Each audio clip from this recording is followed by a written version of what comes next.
Hi hello ನಮಸ್ತೆ ಎಲ್ಲರಿಗೂ info media ಜಗತ್ತು ಚಾನಲಿನ ಮತ್ತೊಂದು ವಿಡಿಯೋಗೆ ಸ್ವಾಗತ ಸುಸ್ವಾಗತ. ಸ್ನೇಹಿತರೆ, ಎಲ್ಲರೂ ಹೇಗಿದ್ದೀರಾ? ಎಲ್ಲರೂ ಚೆನ್ನಾಗಿದ್ದೀರಾ ಅಂದ್ಕೊಂಡಿದ್ದೀನಿ. ನಾನು ಕೂಡ ತುಂಬಾ ಚೆನ್ನಾಗಿದ್ದೀನಿ. ಎಲ್ಲರೂ ಚೆನ್ನಾಗಿದ್ದೀರಾ ಅಂದ್ಕೊಂಡು ಭಾವಿಸ್ಕೊಂಡು ಇವತ್ತಿನ ಒಂದು ವಿಡಿಯೋನ ಶುರು ಮಾಡಿಬಿಡೋಣ. ಇವತ್ತಿನ ಒಂದು ವಿಡಿಯೋದಲ್ಲಿ ಸಿಂಹ ರಾಶಿಯವರಿಗೆ ಸ್ನೇಹಿತರೆ ಫೆಬ್ರವರಿ ಮಾಸಿಕ ಭವಿಷ್ಯವನ್ನು ತಿಳಿಸ್ಕೊಡ್ತಾ ಹೋಗ್ತೀನಿ. ಏನೆಲ್ಲ ಅದೃಷ್ಟದ ಫಲಗಳನ್ನು ಗಳಿಸಲಿದ್ದೀರಿ, ಯಾವುದರ ಬಗ್ಗೆ ಎಚ್ಚರಿಕೆ ವಹಿಸಬೇಕು ಅನ್ನೋದನ್ನ ಒಟ್ಟಾರೆಯಾಗಿ ತಿಳಿಸ್ಕೊಡ್ತಾ ಹೋಗ್ತೀನಿ. ಇದನ್ನೆಲ್ಲ ಕಂಪ್ಲೀಟಾಗಿ ತಿಳ್ಕೋಬೇಕು, ಸಣ್ಣ ಪುಟ್ಟ ಪರಿಹಾರಗಳನ್ನು ಫಾಲೋಅಪ್ ಮಾಡಬೇಕು ಅಂದರೆ ನಿಮ್ಮ ವ್ಯಾಪಾರದಲ್ಲಾಗಬಹುದು, ವ್ಯವಹಾರದಲ್ಲಾಗ್ಬೋದು, ನಿಮ್ಮ ವೃತ್ತಿ ಜೀವನದಲ್ಲಿ, ಉದ್ಯೋಗದಲ್ಲಿ ಒಟ್ಟಾರೆಯಾಗಿ ಸಿಂಹ ರಾಶಿಯವರ ಭವಿಷ್ಯ ಹೇಗಿರಲಿದೆ, ಯಾವುದರ ಬಗ್ಗೆ ಎಚ್ಚರಿಕೆ ವಹಿಸಬೇಕು, ಏನೆಲ್ಲ ಅದೃಷ್ಟದ ಫಲಗಳನ್ನು ಗಳಿಸಲಿದ್ದೀರಿ ಅನ್ನೋದನ್ನ ತಿಳಿಸ್ಕೊಡ್ತಾ ಹೋಗ್ತೀನಿ. ಇದನ್ನೆಲ್ಲ ಕಂಪ್ಲೀಟಾಗಿ ತಿಳ್ಕೋಬೇಕು ಅಂದರೆ ಎಲ್ಲೂ ಕೂಡ ವಿಡಿಯೋನ ಸ್ಕಿಪ್ ಮಾಡಬಾರ್ದು. ಅಂದರೆ ವಿಡಿಯೋನ ಕಟ್ ಮಾಡಿ ಓಡಿಸ್ಕೊಂಡೋಗಿ ನೋಡಿದ್ರೆ ಫುಲ್ ಇನ್ಫಾರ್ಮೇಷನ್ ಅರ್ಥ ಆಗಲ್ಲ. ಸೊ ಹಾಗಾಗಿ ಎಲ್ಲ ವಿಡಿಯೋದಲ್ಲೂ ತಿಳಿಸ್ತಾ ಇರ್ತೀನಿ. ಮೊದಲಿಂದ ಕೊನೆ ತನಕ ವಿಡಿಯೋನ ವಾಚ್ ಮಾಡಿ. ವಿಡಿಯೋದಲ್ಲಿ ಒಳ್ಳೆ ಮಾಹಿತಿ ಸಿಕ್ಕಿದ್ದಲ್ಲಿ ತಪ್ಪದೆ ವಿಡಿಯೋಗೊಂದು ಲೈಕ್ ಕೊಟ್ಟು, ಇನ್ನೂ ನನ್ನ ಚಾನಲ್ನ ಸಬ್ಸ್ಕ್ರೈಬ್ ಮಾಡ್ಕೊಳ್ದನ್ನೇ ನೋಡ್ತಿದ್ರೆ ಇನ್ಫಾ ಮೀಡಿಯಾಗೆ ಸಬ್ಸ್ಕ್ರೈಬ್ ಆಗಿ ನಿಮ್ಮ ಅಭಿಪ್ರಾಯಗಳನ್ನು ಕಮೆಂಟ್ ಬಾಕ್ಸಲ್ಲಿ ತಿಳಿಸಿ. ಯಾರೆಲ್ಲ ಸಬ್ಸ್ಕ್ರೈಬ್ ಮಾಡಿಕೊಂಡು ಪ್ರತಿನಿತ್ಯ ವಿಡಿಯೋ ವಾಚ್ ಮಾಡ್ತಿದ್ದೀರಾ ಸ್ನೇಹಿತರೆ, ಅಂಥವರಿಗೆ ಥ್ಯಾಂಕ್ ಯು ಸೋ ಮಚ್ ಅಂತ ಹೇಳ್ತಾ ಕಮೆಂಟ್ ಬಾಕ್ಸಲ್ಲಿ ಓಂ ನಮಃ ಶಿವಾಯ ಅಂತ ಕಮೆಂಟ್ ಮಾಡಿ. ಶಿವನ ಅನುಗ್ರಹದಿಂದ ನಿಮ್ಮ ಜೀವನದಲ್ಲಿ ಎಷ್ಟೇ ಕಷ್ಟಗಳು, ಸಮಸ್ಯೆಗಳು, ಅಡೆತಡೆಗಳು ಇದ್ದರೂ ಕೂಡ ಅವೆಲ್ಲವೂ ಸಂಪೂರ್ಣವಾಗಿ ನಿವಾರಣೆಯಾಗಲಿ ಅಂತ ಕೇಳ್ಕೊತಾ ವಿಡಿಯೋನ ಶುರು ಮಾಡಿಬಿಡೋಣ. ಹೌದು, ಸಿಂಹ ರಾಶಿಯವರಿಗೆ ಫೆಬ್ರವರಿ 2026 ಸ್ನೇಹಿತರೆ ರಾಶಿ ಭವಿಷ್ಯ ಹೇಗಿರಲಿದೆ, ಯಾವುದರ ಬಗ್ಗೆ ಮುನ್ನೆಚ್ಚರಿಕೆಗಳನ್ನು ತೆಗೆದುಕೊಳ್ಬೇಕು ಅನ್ನೋದನ್ನ ನೋಡ್ತಾ ಹೋಗೋಣ. ಒಟ್ಟಾರೆಯಾಗಿ ಹೇಳಬೇಕು ಅಂದರೆ ಸಂಬಂಧಗಳಲ್ಲಿ ಸ್ವಲ್ಪ ಏರಿಳಿತಗಳು ಕಾಣಲಿದೆ ಮತ್ತು ಭರ್ಜರಿ ಧನಲಾಭ ಅಂತಲೇ ಹೇಳ್ಬೋದು. ಈ ತಿಂಗಳು ಸಿಂಹ ರಾಶಿಯವರಿಗೆ ಫೆಬ್ರವರಿ 2026 ಒಂದು ವಿಶಿಷ್ಟ ತಿಂಗಳು ಅಂತಲೇ ಹೇಳಬಹುದು. ಒಂದು ಕಡೆ 11ನೇ ಮನೆಯಲ್ಲಿರುವ ಗುರು ಅತ್ಯುತ್ತಮ ಆರ್ಥಿಕ ಲಾಭ, ಸಾಮಾಜಿಕ ಯಶಸ್ಸು ಮತ್ತು ಮಹತ್ವಾಕಾಂಕ್ಷೆಗಳ ಈಡೇರಿಕೆಯ ಭರವಸೆ ನೀಡಲಿದ್ದಾರೆ. ನಿಮ್ಮ ಜನಸಂಪರ್ಕವೇ ಈ ತಿಂಗಳು ನಿಮಗೆ ದೊಡ್ಡ ಆಸ್ತಿಯಾಗಲಿದೆ. ಮತ್ತೊಂದೆಡೆ ನಿಮ್ಮ 7ನೇ ಮನೆಯಲ್ಲಿರುವಂತಹ ಕುಂಭ ರಾಶಿಯಲ್ಲಿ ಗ್ರಹಗಳು ದೊಡ್ಡ ಸಮಾಗಮವೇ ನಡೆಯುತ್ತಿದೆ. ನಿಮ್ಮ ರಾಶಿಯ ಅಧಿಪತಿ ಸೂರ್ಯನು ರಾಹು ಮತ್ತು ಮಂಗಳನೊಂದಿಗೆ ಸೇರುತ್ತಿರುವುದರಿಂದ ವೈಯಕ್ತಿಕ ಜೀವನ ಮತ್ತು ದಾಂಪತ್ಯದ ಮೇಲೆ ಹೆಚ್ಚಿನ ಪ್ರಭಾವವನ್ನು ಬೀರಲಿದೆ. ನಿಮ್ಮ ಸಹಜವಾದ ನಾಯಕತ್ವ ಮತ್ತು ಅಹಂಕಾರದ ನಡುವೆ ಸಮತೋಲನ ಕಾಯ್ದುಕೊಳ್ಳುವುದು ಈ ತಿಂಗಳು ಮುಖ್ಯ ಸವಾಲಾಗಿದೆ ಅಂತಲೇ ಹೇಳ್ಬೋದು. ಸ್ನೇಹಿತರೆ, ಇದಕ್ಕೆಲ್ಲ ಕಾರಣ ಏನು ಅಂದರೆ ಗ್ರಹಗಳ ಸಂಚಾರ ಮತ್ತು ಗ್ರಹಗಳ ಸ್ಥಾನ ಬದಲಾವಣೆಯಿಂದ ಏನೆಲ್ಲ ಬದಲಾವಣೆಯನ್ನು ನೋಡಲಿದ್ದೀರಿ ಅನ್ನೋದನ್ನ ನೋಡೋದಾದರೆ, ಸೂರ್ಯ ಗ್ರಹ ನಿಮ್ಮ ರಾಶಿಯ ಅಧಿಪತಿ 6ನೇ ಮನೆಯಿಂದ ನಂತರ 7ನೇ ಮನೆಗೆ ಸ್ಥಳಾಂತರಗೊಳ್ಳಲಿದ್ದಾರೆ. ಇದು ಯಾವ ರೀತಿ ಪ್ರಭಾವ ಬೀರಲಿದೆ ಅಂದರೆ ಶತ್ರುಗಳ ಮೇಲೆ ಜಯ, ನಂತರ ಸಂಬಂಧಗಳಲ್ಲಿ ಅಹಂಕಾರ ಸ್ನೇಹಿತರೆ. ಇದರಿಂದ ಸಾಕಷ್ಟು ಬದಲಾವಣೆ ಅಂತಲೇ ಹೇಳ್ಬೋದು. ಇನ್ನು ಗುರು 11ನೇ ಮನೆಯಲ್ಲಿ ಮಿಥುನದಲ್ಲಿ ಬೃಹತ್ ಆದಾಯ ಮತ್ತು ಜನಸಂಪರ್ಕ ಹೆಚ್ಚಾಗಲಿದೆ. ಇನ್ನು ಮಂಗಳ ಯೋಗಕಾರಕ 6ನೇ ಮನೆಯಲ್ಲಿ ಉಚ್ಚ ಸ್ಥಾನದಲ್ಲಿರುವಂತಹ ನಂತರ 7ನೇ ಮನೆಗೆ ಸ್ಥಳಾಂತರಗೊಳ್ಳಲಿದ್ದಾರೆ. ವಿರೋಧಿಗಳ ಮರ್ದನ, ನಂತರ ಸಂಗಾತಿಯೊಂದಿಗೆ ಕಲಹ. ಇನ್ನು ಬುಧ 7ನೇ ಮನೆಗೆ ಕುಂಭ ರಾಶಿಗೆ ಸ್ಥಳಾಂತರಗೊಳ್ಳಲಿದ್ದಾರೆ. ವ್ಯಾಪಾರ, ಮಾತುಕತೆ ಮತ್ತು ವಾಣಿಜ್ಯ ಸ್ನೇಹಿತರೆ. ಇನ್ನು ಕೇತು 1ನೇ ಮನೆಗೆ ಸಿಂಹ ರಾಶಿಗೆ ಸ್ಥಳಾಂತರಗೊಳ್ಳಲಿದ್ದಾರೆ. ಆತ್ಮ ಸಂದೇಹ ಮತ್ತು ವೈರಾಗ್ಯ ಹೆಚ್ಚಾಗಲಿದೆ. ಇದು ಗ್ರಹಗಳ ಸಂಚಾರ ಮತ್ತು ಗ್ರಹಗಳ ಸ್ಥಾನ ಬದಲಾವಣೆಯಿಂದ ಈ ರೀತಿ ಕಾಣಿಸಿಕೊಳ್ಳಲಿದೆ. ನಂತರ ವೃತ್ತಿ ಮತ್ತು ವ್ಯಾಪಾರ ವ್ಯವಹಾರದ ಬಗ್ಗೆ ಏನೆಲ್ಲ ಬದಲಾವಣೆಯನ್ನು ನೋಡಲಿದ್ದೀರಿ ಅನ್ನೋದನ್ನ ತಿಳಿಸ್ಕೊಡ್ತಾ ಹೋಗ್ತೀನಿ. ಮೊದಲನೇದಾಗಿ ವೃತ್ತಿ ಮತ್ತು ವ್ಯವಹಾರದ ಬಗ್ಗೆ ಹೇಳೋದಾದರೆ, ಸಿಂಹ ರಾಶಿಯವರಿಗೆ ತಿಂಗಳ ಮೊದಲಾರ್ಧವು ಸ್ಪರ್ಧೆಗಳನ್ನು ಎದುರಿಸಲು ಅದ್ಭುತವಾಗಿದೆ. 6ನೇ ಮನೆಯಲ್ಲಿ ಮಂಗಳ ಉಚ್ಚನಾಗಿರುವುದರಿಂದ ಮತ್ತು ಸೂರ್ಯನು ಅಲ್ಲೇ ಇರುವುದರಿಂದ ಕೆಲಸದ ಸ್ಥಳದಲ್ಲಿ ನಿಮ್ಮ ವಿರೋಧಿಗಳನ್ನು ಸುಲಭವಾಗಿ ಸೋಲಿಸುವಿರಿ. ಕಾನೂನು ಹೋರಾಟಗಳಲ್ಲಿ ಜಯ, ಸಾಲದ ಹೊರೆ ಇಳಿಕೆ ಮತ್ತು ಸ್ಪರ್ಧಾತ್ಮಕ ಪರೀಕ್ಷೆಗಳಲ್ಲಿ ಯಶಸ್ಸು ದೊರೆಯುವಂತಹ ಸಾಧ್ಯತೆ ಹೆಚ್ಚಿದೆ. ನೀವು ವೃತ್ತಿ ಜೀವನದಲ್ಲಿ ಅತ್ಯಂತ ಶಕ್ತಿಯುತವಾಗಿ ಕಾಣಿಸಿಕೊಳ್ಳಲಿದ್ದೀರಿ. ಗ್ರಹಗಳು 7ನೇ ಮನೆಗೆ ವ್ಯಾಪಾರ, ಪಾಲುದಾರಿಕೆ ಸೇರಿದಂತೆ ಸಹಭಾಗಿತ್ವದ ಮೇಲೆ ಗಮನ ಹರಿಸಬೇಕಾಗುತ್ತದೆ ಸ್ನೇಹಿತರೆ. ಇದು ಸ್ವಲ್ಪ ಜಾಗರೂಕತೆಯಿಂದ ಇರಬೇಕಾದ ಸಮಯ. 11ನೇ ಮನೆಯಲ್ಲಿರುವಂತಹ ಗುರು ಲಾಭದಾಯಕ ಒಪ್ಪಂದಗಳನ್ನು ತಂದರೂ 7ನೇ ಮನೆಯಲ್ಲಿರುವ ರಾಹು ಮಂಗಳನ ಪ್ರಭಾವವು ನಂಬಿಕೆಗೆ ಅರ್ಹರಲ್ಲದ ಪಾಲುದಾರರನ್ನು ತರಬಹುದು. ಫೆಬ್ರವರಿ 20ರ ನಂತರ ಯಾವುದೇ ಹೊಸ ಒಪ್ಪಂದಕ್ಕೆ ಸಹಿ ಹಾಕುವ ಮೊದಲು ಎಚ್ಚರಿಕೆವಿರಲಿ. ಇನ್ನು ಅದೇ ರೀತಿ ನಿಮ್ಮ ಹಣಕಾಸಿನ ಬಗ್ಗೆ ಹೇಳೋದಾದರೆ ಏನೆಲ್ಲ ಬದಲಾವಣೆಯನ್ನು ನೋಡಲಿದ್ದೀರಿ, ಯಾವುದರ ಬಗ್ಗೆ ಮುನ್ನೆಚ್ಚರಿಕೆಗಳನ್ನು ತೆಗೆದುಕೊಳ್ಬೇಕು ಅನ್ನೋದನ್ನ ನೋಡೋದಾದರೆ, ಆರ್ಥಿಕವಾಗಿ ಈ ವರ್ಷದ ಅತ್ಯುತ್ತಮ ತಿಂಗಳುಗಳಲ್ಲಿ ಇದು ಒಂದು ಅಂತಲೇ ಹೇಳ್ಬೋದು. 11ನೇ ಮನೆಯಲ್ಲಿರುವಂತಹ ಗುರುವು ಭರ್ಜರಿ ಧನಲಾಭವನ್ನು ತಂದುಕೊಡಲಿದ್ದಾರೆ. ಮುಖ್ಯ ವೃತ್ತಿಯ ಜೊತೆಗೆ ಉಪಕಸುಬುಗಳಿಂದಲೂ ಕೂಡ ಆದಾಯ ಹರಿದು ಬರಲಿದೆ. ಸ್ನೇಹಿತರು ಅಥವಾ ಹಿರಿಯ ಒಡ ಹುಟ್ಟಿದವರಿಂದ ಧನ ಸಹಾಯ ಅಥವಾ ಹೊಸ ಅವಕಾಶಗಳು ದೊರೆಯಲಿವೆ.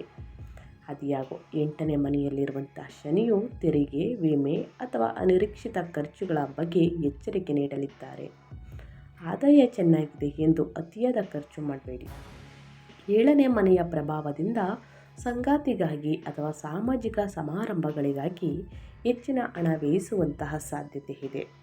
ಉಳಿತಾಯದ ಕಡೆಗೆ ಗಮನವಿರಲಿ ಸ್ನೇಹಿತರೆ. ಅನಗತ್ಯ ಖರ್ಚುಗಳಿಂದ ದೂರವಿರಿ. ನಿಮ್ಮ ಆಸೆಗಳೆಲ್ಲ ಈಡೇರಬೇಕು ಅಂದರೆ ಸ್ನೇಹಿತರೆ ಸ್ವಲ್ಪ ಸೇವಿಂಗ್ಸ್ ಮಾಡೋದನ್ನ ಬಹಳ ಮುಖ್ಯ. ಸೊ ಹಾಗಾಗಿ ಹಣಕಾಸಿನ ವಿಚಾರದ ಬಗ್ಗೆ ಒಳ್ಳೆಯ ನಿರ್ಧಾರಗಳನ್ನು ತೆಗೆದುಕೊಳ್ಳಿ ಅಂತ ಹೇಳ್ತಾ, ಇನ್ನು ನಿಮ್ಮ ಹೆಲ್ತ್ ಬಗ್ಗೆ ಹೇಳೋದಾದರೆ ನಿಮ್ಮ ಆರೋಗ್ಯ ಮತ್ತು ಕ್ಷೇಮ ಹೇಗಿರಲಿದೆ, ಯಾವುದರ ಬಗ್ಗೆ ಮುನ್ನೆಚ್ಚರಿಕೆಗಳನ್ನು ತೆಗೆದುಕೊಳ್ಬೇಕು ಸಿಂಹರಾಶಿಯವರು ಅನ್ನೋದನ್ನ ನೋಡೋದಾದರೆ, ಆರೋಗ್ಯದ ವಿಷಯದಲ್ಲಿ ಮಿಶ್ರ ಫಲಗಳಿವೆ. ಲಗ್ನದಲ್ಲಿರುವಂತಹ ಕೇತುವು ಒಂದು ರೀತಿಯ ವೈರಾಗ್ಯ, ಮಾನಸಿಕ ಗೊಂದಲ ಅಥವಾ ಅಸ್ಪಷ್ಟ ಆಯಾಸವನ್ನು ಉಂಟು ಮಾಡಬಹುದು. ನೀವು ದೈಹಿಕವಾಗಿ ಇದ್ದರೂ ಕೂಡ ಮಾನಸಿಕವಾಗಿ ಎಲ್ಲೋ ಇದ್ದೀರಾ ಎಂಬ ಭಾವನೆ ಕಾಡಬಹುದು ನಿಮಗೆ. 8ನೇ ಮನೆಯ ಶನಿಯು ಪ್ರಭಾವದಿಂದ ಹಳೆಯ ಮೂಳೆ ಅಥವಾ ಹಲ್ಲುಗಳಿಗೆ ಸಂಬಂಧಿಸಿದ ಸಮಸ್ಯೆಗಳು ಮರುಕಳಿಸಬಹುದು. ತಿಂಗಳ ದ್ವಿತೀಯಾರ್ಧದಲ್ಲಿ ನಿಮ್ಮ ರಾಶಿಯ ಅಧಿಪತಿ ಸೂರ್ಯನು ರಾಹುವನ್ನು ಎದುರಿಸುವುದರಿಂದ ಉಷ್ಣದ ಸಮಸ್ಯೆಗಳು, ರಕ್ತದೊತ್ತಡ ಅಥವಾ ತಲೆನೋವು ಕಾಣಿಸಿಕೊಳ್ಳಬಹುದು. ಆದಷ್ಟು ಕೋಪವನ್ನು ನಿಯಂತ್ರಿಸಿಕೊಳ್ಳುವುದು ಉತ್ತಮ. ಸ್ನಾಯು ಸೆಳೆತದಿಂದ ವಾಹನವನ್ನು ಚಾಲನೆ ಮಾಡಬೇಕಾದ್ರೆ ನಿಧಾನವಾಗಿ ವಾಹನವನ್ನು ಚಾಲನೆ ಮಾಡಿ. ಸಣ್ಣ ಪುಟ್ಟ ಗಾಯಗಳನ್ನು ಗ್ರಹಗಳು ಸೂಚಿಸುತ್ತಿವೆ. ಈ ತಿಂಗಳು ನಿಮ್ಮ ಆರೋಗ್ಯಕ್ಕೆ ಬಹಳ ಮುಖ್ಯ. ಅತಿಯಾದ ಒತ್ತಡವು ದೈಹಿಕ ಕಾಯಿಲೆಗಳಿಗೆ ನೇರ ಕಾರಣವಾಗಬಹುದು. ಪ್ರತಿದಿನ ಸ್ನೇಹಿತರೆ ಯೋಗ, ಧ್ಯಾನವನ್ನು ಮಾಡಿ, ಮೆಡಿಟೇಷನನ್ನು ಮಾಡಿ ಸ್ನೇಹಿತರೆ.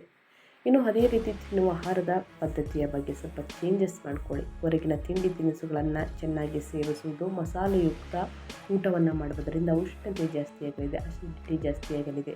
ಇದರಿಂದ ನಿಮ್ಮ ಆರೋಗ್ಯದಲ್ಲಿ ಸಾಕಷ್ಟು ಚೇಂಜಸನ್ನು ನೋಡಬೇಕಾಗುತ್ತದೆ. ಸೊ ಹಾಗಾಗಿ ಪ್ರತಿದಿನ ಯೋಗ, ಧ್ಯಾನವನ್ನು ಮಾಡಿ, ಮೆಡಿಟೇಷನನ್ನು ಮಾಡಿ. ನಿಮ್ಮ ತಿನ್ನುವ ಆಹಾರದ ಪದ್ಧತಿ ಬಗ್ಗೆ ಒಂದು ಕಾಳಜಿ ಇರಲಿ ಸ್ನೇಹಿತರೆ. ಮುಂದಿನ ದಿನಗಳಲ್ಲಿ ಉತ್ತಮ ಆರೋಗ್ಯವನ್ನು ಪಡೆದುಕೊಳ್ಬೇಕು ಅಂದರೆ ಇಂದು ಬಹಳ ಮುಖ್ಯ. ಇನ್ನು ಅದೇ ರೀತಿ ಕುಟುಂಬ ಮತ್ತು ಸಂಬಂಧಗಳ ಬಗ್ಗೆ ಹೇಳೋದಾದರೆ ಏನೆಲ್ಲ ಬದಲಾವಣೆಯನ್ನು ನೋಡಲಿದ್ದೀರಿ, ಯಾವುದರ ಬಗ್ಗೆ ಎಚ್ಚರಿಕೆ ವಹಿಸಬೇಕು ಅನ್ನೋದನ್ನ ನೋಡೋದಾದರೆ, ಸಪ್ತಮ ಭಾಗವು ಸ್ನೇಹಿತರೆ ಗ್ರಹಗಳ ದಾಳಿಗೆ ಒಳಗಾಗದಂತಿದೆ. ಅವಿವಾಹಿತರಿಗೆ ಹಠಾತ್ ಪ್ರೇಮ ಸಂಬಂಧಗಳು ಕೂಡಿ ಬರಲಿದೆ ಸ್ನೇಹಿತರೆ. ಅದೇ ರೀತಿ ಇದು ಸ್ವಲ್ಪ ಅಸ್ಥಿರವಾಗಿರುವ ಸಾಧ್ಯತೆ ಇದೆ. ನೀವು ವಿಭಿನ್ನ ಹಿನ್ನೆಲೆಯ ವ್ಯಕ್ತಿಗಳ ಕಡೆಗೆ ಆಕರ್ಷಿತರಾಗಬಹುದು. ವಿವಾಹಿತರಿಗೆ ಇದು ಪರೀಕ್ಷೆಯ ಸಮಯವಾಗಿರುತ್ತದೆ. ಸೂರ್ಯ ಅಹಂಕಾರ, ಮಂಗಳ ಕೋಪವನ್ನು ಸೃಷ್ಟಿಸಲಿದೆ. ರಾಹು ಗೊಂದಲವನ್ನು. ಒಂದೇ ಮನೆಯಲ್ಲಿ ಇರುವುದರಿಂದ ಸ್ಫೋಟಕ ವಾದ ವಿವಾದಗಳು ನಡೆಯಬಹುದು. ಸಂಗಾತಿಯು ಬಂಡೆ ಇದ್ದಂತೆ ಅಥವಾ ಹೆಚ್ಚಿನ ಸ್ವಾತಂತ್ರ್ಯ ಬಯಸಿದಂತೆ ಅನಿಸಬಹುದು. ಸಿಂಹರಾಶಿಯವರಾದ ನೀವು ನಿಮ್ಮ ಹೆಮ್ಮೆಯನ್ನು ಬದಿಗಿಟ್ಟು ಶಾಂತವಾಗಿರುವುದು ಮುಖ್ಯ. ಗುರುವು 7ನೇ ಮನೆಯನ್ನು ನೋಡುವುದರಿಂದ ನೀವು ವಿವೇಚನೆಯಿಂದ ವರ್ತಿಸಿದರೆ ಸಮಸ್ಯೆಗಳು ಬಗೆಹರಿಯುತ್ತದೆ. ವೈವಾಹಿಕ ಜೀವನದಲ್ಲಾಗ್ಬೋದು, ಕುಟುಂಬ ಜೀವನದಲ್ಲಾಗ್ಬೋದು ಒಂದು ಸಾಮರಸ್ಯವನ್ನು ಕಾಪಾಡಿಕೊಳ್ಳಿ. ಸಣ್ಣ ಪುಟ್ಟ ಮನಸ್ತಾಪಗಳು, ವಾದ ವಿವಾದಗಳು ಎಲ್ಲರ ಮನೆಯಲ್ಲೂ ಇದ್ದೇ ಇರುತ್ತದೆ. ಆದಷ್ಟು ಕೂತು ಮಾತನಾಡಿ ಬಗೆಹರಿಸಿಕೊಳ್ಳುವುದು ಉತ್ತಮ ಸ್ನೇಹಿತರೆ. ಅದೇ ರೀತಿ ಶಿಕ್ಷಣದ ಬಗ್ಗೆ ಹೇಳೋದಾದರೆ ಏನೆಲ್ಲ ಬದಲಾವಣೆಯನ್ನು ನೋಡಲಿದ್ದೀರಿ, ಯಾವುದರ ಬಗ್ಗೆ ಎಚ್ಚರಿಕೆ ವಹಿಸಬೇಕು ಅಂದರೆ, ವಿದ್ಯಾರ್ಥಿಗಳಿಗೆ 5ನೇ ಮನೆಯ ಮೇಲೆ ಗುರುವಿನ ದೃಷ್ಟಿ ಇರುವುದರಿಂದ ವಿದ್ಯಾಭ್ಯಾಸಕ್ಕೆ ಅನುಕೂಲಕರವಾಗಿದೆ. ನಿಮ್ಮ ಬುದ್ಧಿಶಕ್ತಿ ಚುರುಕಾಗಿರುತ್ತದೆ ಮತ್ತು ಹೊಸ ವಿಷಯಗಳನ್ನು ಕಲಿಯಲು ಆಸಕ್ತಿಯನ್ನು ತೋರುವಿರಿ. ಆದರೆ ಸಾಮಾಜಿಕ ವಲಯ ಮತ್ತು ಸ್ನೇಹ ಬಳಗವು ನಿಮ್ಮನ್ನು ಓದಿನಿಂದ ದೂರ ತಳ್ಳಬಹುದು.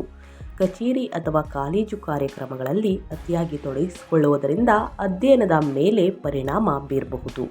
ಲಗ್ನದ ಕೇತುವು ನಿಮ್ಮ ಗುರಿಯ ಬಗ್ಗೆ ಆಗಾಗ ಗೊಂದಲ ಮೂಡಿಸಬಹುದು. ನಿಯಮಿತ ವೇಳಾಪಟ್ಟಿಯನ್ನು ಅನುಸರಿಸುವುದು ನಿಮ್ಮ ಯಶಸ್ಸಿನ ಗುಟ್ಟು ಅಂತಲೇ ಹೇಳಬಹುದು. ಅಧ್ಯಯನದ ಕಡೆ ಗಮನ ಕೊಡಬೇಕು. ಮುಂದಿನ ದಿನಗಳಲ್ಲಿ ಉನ್ನತ ಫಲಿತಾಂಶವನ್ನು ಗಳಿಸಬೇಕು. ಇದರಿಂದ ಸಂತೋಷವನ್ನು ಗಳಿಸಬೇಕು ಅಂದರೆ ಸ್ನೇಹಿತರೆ, ವೇಳಾಪಟ್ಟಿಯೊಂದಿಗೆ ಸರಿಯಾದ ಸಮಯಕ್ಕೆ ಕೂತು ಸ್ನೇಹಿತರೆ ಅಧ್ಯಯನವನ್ನು ಮಾಡಿದ್ದಲ್ಲಿ, ಸ್ಕ್ರೀನ್ ಸಮಯವನ್ನು ಕಡಿಮೆ ಮಾಡಿದ್ದಲ್ಲಿ, ಸೋಷಿಯಲ್ ಮೀಡಿಯಾದ ಕಡೆ ಗಮನ ಕಡಿಮೆ ಮಾಡಿದ್ದಲ್ಲಿ ಸ್ನೇಹಿತರೆ ಉನ್ನತ ಫಲಿತಾಂಶವನ್ನು ಗಳಿಸಲಿದ್ದೀರಿ. ತಂದೆ ತಾಯಿಯ ಮಾತನ್ನು ಪಾಲಿಸುವುದು ಆಲಿಸುವುದು ಎರಡೂ ಮುಖ್ಯವಾಗುತ್ತದೆ. ಗುರು ಹಿರಿಯರನ್ನು ಗೌರವಿಸಿ ಉನ್ನತ ಫಲಿತಾಂಶವನ್ನು ಗಳಿಸುವುದಕ್ಕೆ ಸಾಧ್ಯವಾಗಲಿದೆ ಸ್ನೇಹಿತರೆ. ಸಣ್ಣ ಪುಟ್ಟ ಏನೇ ಗೊಂದಲಗಳಿದ್ದರೂ ಶಿಕ್ಷಕರನ್ನು ಕೇಳಿ ಬಗೆಹರಿಸ್ಕೊಳ್ಳಿ, ಉತ್ತಮವಾಗಿರಲಿದೆ ಅಂತ ಹೇಳ್ತಾ, ಇನ್ನು ಇದೇ ತಿಂಗಳು ಸ್ನೇಹಿತರೆ ಅನುಸರಿಸಬೇಕಾದ ವೈದಿಕ ಜ್ಯೋತಿಷ್ಯದ ಪರಿಹಾರಗಳನ್ನು ತಿಳಿಸ್ಕೊಡ್ತಾ ಹೋಗ್ತೀನಿ. ಈ ಪರಿಹಾರಗಳನ್ನು ಅನುಸರಿಸುವುದರಿಂದ ಕಷ್ಟಗಳು ಸಮಸ್ಯೆಗಳು ಕ್ರಮೇಣವಾಗಿ ಕಡಿಮೆಯಾಗಲಿದೆ. ಸಂಬಂಧಗಳಲ್ಲಿನ ಉದ್ವೇಗ ಕಡಿಮೆ ಮಾಡಲು ಮತ್ತು ಆರೋಗ್ಯವನ್ನು ಕಾಪಾಡಲು ಸಿಂಹರಾಶಿಯವರು ಈ ಪರಿಹಾರಗಳನ್ನು ಮಾಡಬೇಕಾಗಿ ಬರಬಹುದು. ಸೂರ್ಯ ನಮಸ್ಕಾರ. ನಿಮ್ಮ ರಾಶಿಯ ಅಧಿಪತಿ ಸೂರ್ಯನು ಈ ತಿಂಗಳು ಸ್ವಲ್ಪ ಬಲಹೀನನಾಗಿರುವುದರಿಂದ ಪ್ರತಿದಿನ ಸೂರ್ಯೋದಯದ ಸಮಯದಲ್ಲಿ ಸೂರ್ಯ ನಮಸ್ಕಾರವನ್ನು ಮಾಡಿ.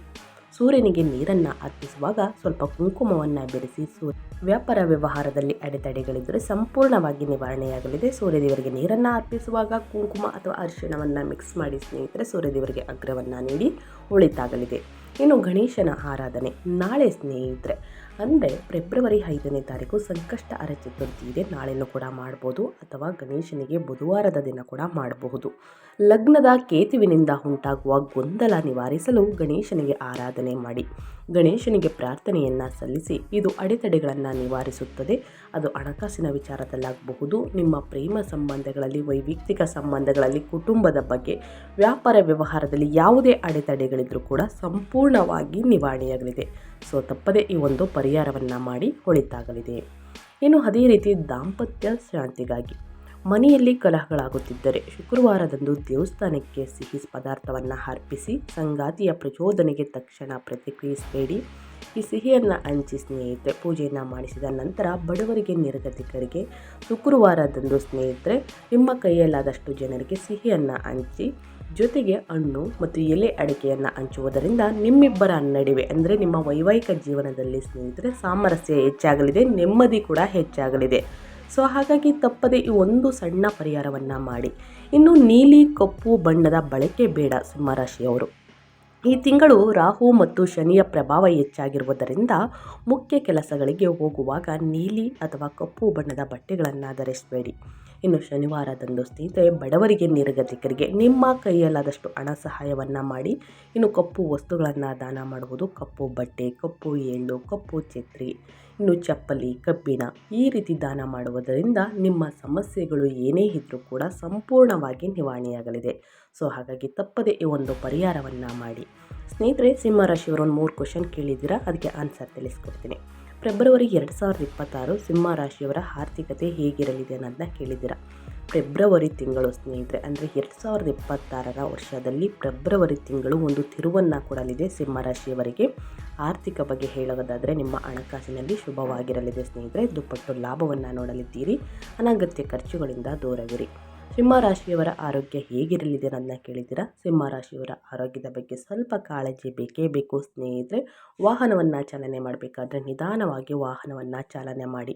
ಕುಂಭರಾಶಿಯ ಗ್ರಹಗಳ ಸಂಗಮ ಸಿಂಹರಾಶಿಯವರ ವಿವಾಹ ಜೀವನದ ಮೇಲೆ ಸಾಕಷ್ಟು ಪ್ರಭಾವವನ್ನು ಬೀರಬಹುದು.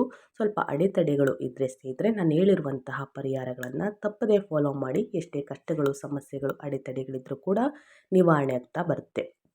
ತಪ್ಪದೇ ಈ ಪರಿಹಾರವನ್ನು ಮಾಡಿ ಏನೆಲ್ಲ ಅದೃಷ್ಟದ ಫಲಗಳನ್ನು ಗಳಿಸಲಿದ್ದೀರಿ ಅನ್ನೋದನ್ನ ಒಟ್ಟಾರೆಯಾಗಿ ತಿಳಿಸ್ಕೊಟ್ಟಿದ್ದೀನಿ.